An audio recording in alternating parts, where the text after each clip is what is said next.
Donald Trump ने पिछले साल 2024 नवंबर में अमेरिका के राष्ट्रपति का चुनाव जीता था और अब वो कुछ देर में पद की शपथ लेंगे। इसके साथ ही वो कई कार्यकारी आदेशों पर हस्ताक्षर कर सकते हैं। इनमें से कई आदेश ऐसे होंगे जिनके लिए वो अमेरिका की जनता से पहले ही वादा कर चुके हैं। आइए जान लेते हैं कि ट्रंप ने अपने दूसरे कार्यकाल के लिए क्या क्या वादे किए थे जो अब पूरे करने होंगे। अमेरिका में अवैध रूप से रह रहे लोगों पर कार्रवाई। डोनाल्ड ट्रंप ने राष्ट्रपति पद पर अपनी दावेदारी के शुरू में वादा किया था कि अवैध रूप से अमेरिका में रह रहे लोगों को देश छोड़ना होगा।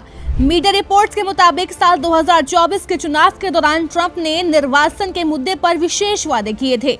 यही नहीं, इन वादों को उन्होंने अपने कार्यकाल के पहले ही दिन लागू करने का वादा भी किया था। उन्होंने कहा था कि उनका प्रशासन पहले ही दिन अमेरिका के इतिहास में सबसे बड़ा निर्वासन अभियान शुरू कर देगा। जन्म से नागरिकता का प्रावधान खत्म होगा। बताया जाता है कि डोनाल्ड ट्रंप ने कसम खाई है कि अमेरिका के राष्ट्रपति का पदभार ग्रहण करने के साथ ही पहले दिन बच्चों को जन्म से मिलने वाली नागरिकता का प्रावधान खत्म कर देंगे।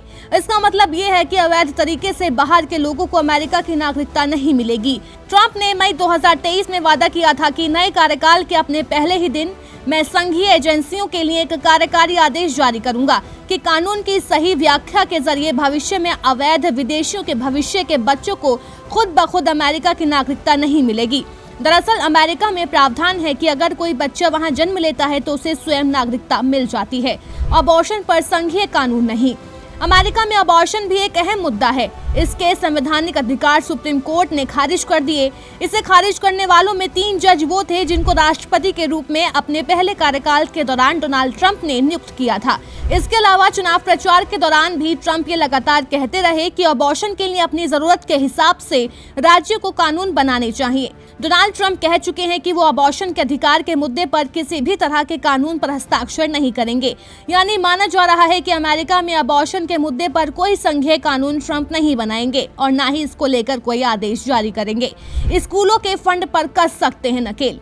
अमेरिका की शिक्षा प्रणाली पर डोनाल्ड ट्रंप कोई महत्वपूर्ण निर्णय ले सकते हैं। बताया जाता है कि वो रेस, सेक्सुअल ओरिएंटेशन और जेंडर के बारे में पढ़ाने वाले स्कूलों के खिलाफ कोई आदेश जारी कर सकते हैं और कुछ नहीं तो पदभार ग्रहण करने के बाद डोनाल्ड ट्रंप पहले ही दिन उन ऐसे स्कूलों के लिए संघीय राशि का प्रवाह रोक सकते हैं। इसके अलावा वो ऐसे शैक्षणिक संस्थानों के लिए भी सरकारी राशि में कटौती करना चाहते हैं जो वैक्सीन या मास्क को जरूरी बताते हैं।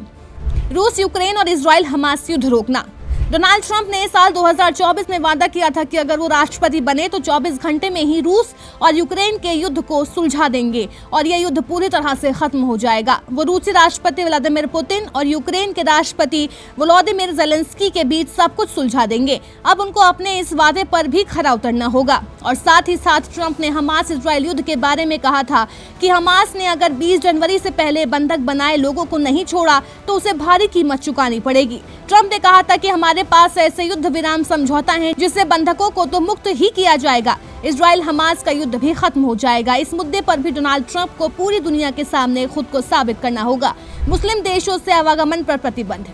अमेरिका के राष्ट्रपति के रूप में अपने पहले कार्यकाल के पहले दिन उन्होंने एक कार्यकारी आदेश जारी कर कई मुस्लिम देशों से अमेरिका आने पर रोक लगा दी थी। इसे मुस्लिम बैन के रूप में जाना जाता है। इन देशों में लीबिया, सीरिया, यमन और सूडान आदि शामिल हैं। हालांकि जो बाइडेन ने अपने कार्यकाल में इस बैन को हटा लिया था। अपने नए कार्यकाल में ट्रंप ने इस बैन को फिर से लागू करने का वादा किया है। उन्होंने कहा कि वो शरणार्थियों के प्रवेश पर रोक लगाएंगे, आतंकियों को अपने देश से दूर रखेंगे।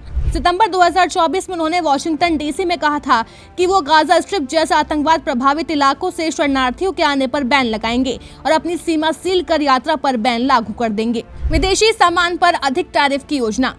डोनाल्ड ट्रंप ने घोषणा की थी कि वो अपने पहले ही दिन राजस्व सेवा शुरू करेंगे जो विदेशी स्रोतों से आने वाले टैरिफ, ड्यूटी और सभी तरह के राजस्व को इकट्ठा करेगी। उन्होंने कई देशों पर टैरिफ बढ़ाने की वकालत भी की थी, जैसे चीन से अमेरिका जाने वाले सामान पर टैरिफ बढ़ाकर 60% करने की योजना है। इसके अलावा उन्होंने मेक्सिको और कनाडा को चेतावनी दी है कि अगर वो सीमा पार करने की घटनाओं और ड्रग्स की तस्करी पर रोक नहीं लगाते हैं तो उन पर 25% टैरिफ लगा देंगे।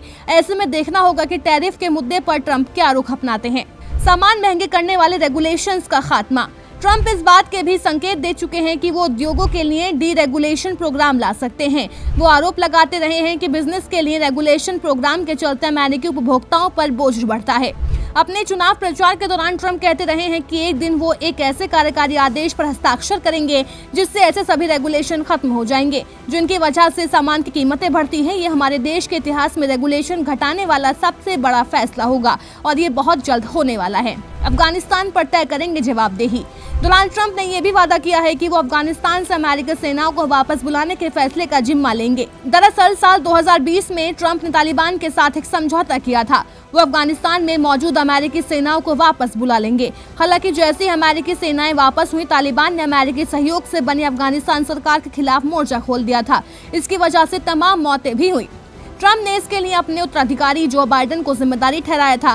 मीडिया रिपोर्ट्स में बताया गया है कि अफगानिस्तान के हालात के लिए ट्रंप और बाइडेन दोनों ही जिम्मेदार हैं। इन सब के बीच ट्रंप ने कहा था कि वो ऐसे सभी अधिकारियों के इस्तीफे अपने पहले दिन ही कार्यकाल में ही ले लेंगे जो इसके लिए जिम्मेदार है।